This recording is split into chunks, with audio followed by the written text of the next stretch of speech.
Welcome back to our final session on our study on the book of James. This week we are looking at just the final two verses of James's letter to the church in general.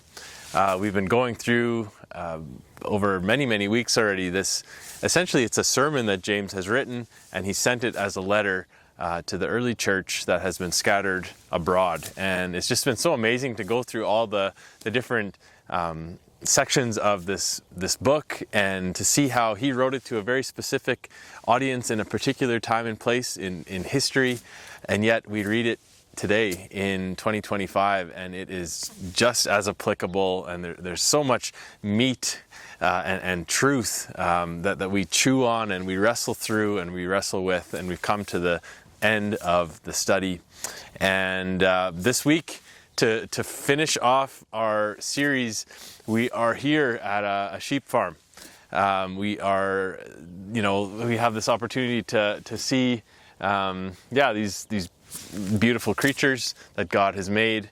And it's interesting to observe their behavior and how they stick together and how they, are kind of followers in many senses. If one of these sheep decides to go over into the barn, it's interesting to see that they all kind of go and check out and say, hey, what's going on over there?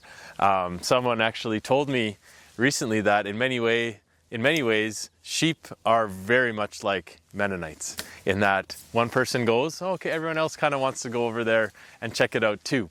So I thought that was kind of an interesting comparison. But in our passage here this week, as James wraps up his letter, he makes a comparison, or there's a parallel that we can draw between the brother or the sister that wanders and their nature being very similar to that of a sheep.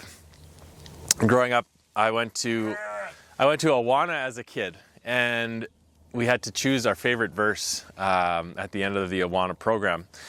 And interestingly, I chose Isaiah 53 verse 6, which says, all we like sheep have gone astray, we have turned everyone to his own way, and the Lord has laid upon him the iniquity of us all. And that's a verse that has stuck with me since being a kid.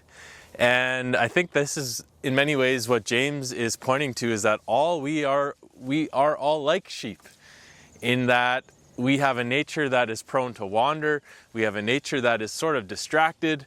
We see something over there, we kind of want to wander over and check it out.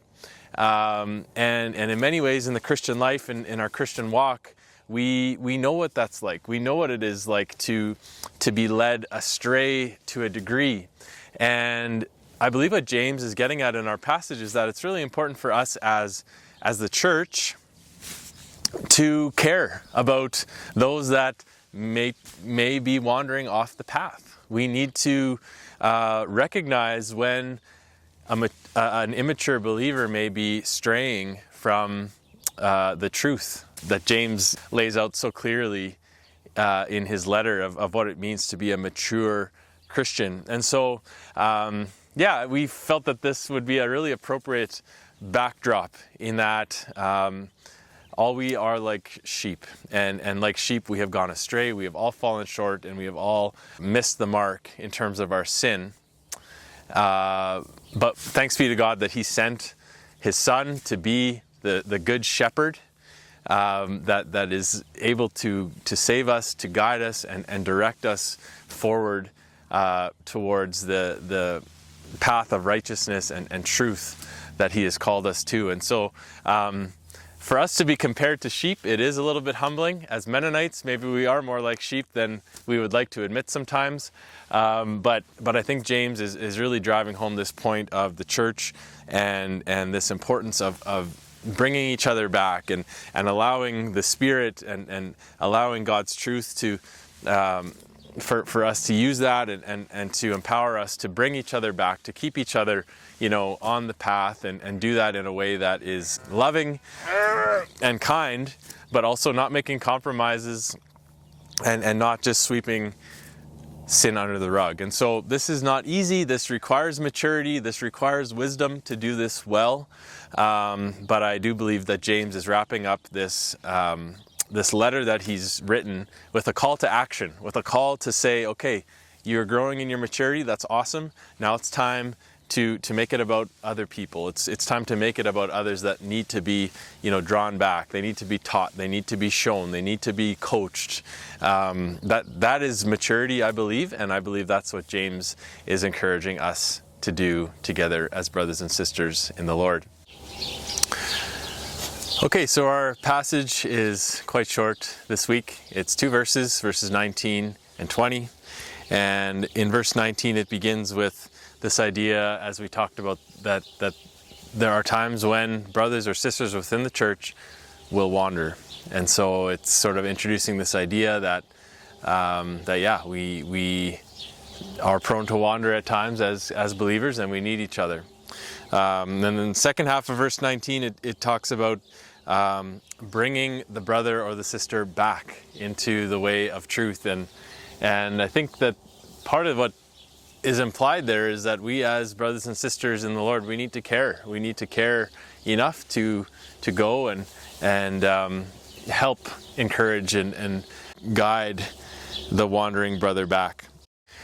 And then in verse 20, James is going to talk about this mutual blessing that comes in the salvation of one soul and also the covering of a multitude of sins, that there is a benefit not only for the one that has been brought back, but also the one that has reached out and contributed to bringing the wanderer back. And so James is again putting a bow, a conclusion on this letter with a call to action to bring one another back within the church. Thanks so much for those of you that have joined us on this journey through the book of James. It's been a lot of fun bringing these videos here for you. I'm thankful for my partner in crime, Joshua Dyke, who's done a lot of the production on the other end of the camera and the editing and everything like that. So thank you for joining us on this journey, and we'll look forward to more Bible studies, I'm sure, in the future. And so God bless as you discuss and spend time in prayer together as a group. It's our prayer too that you have been encouraged and built up through this series. And so we'll leave you with that. I'll hand it over to the leaders at this time. May God be with you. May God bless you.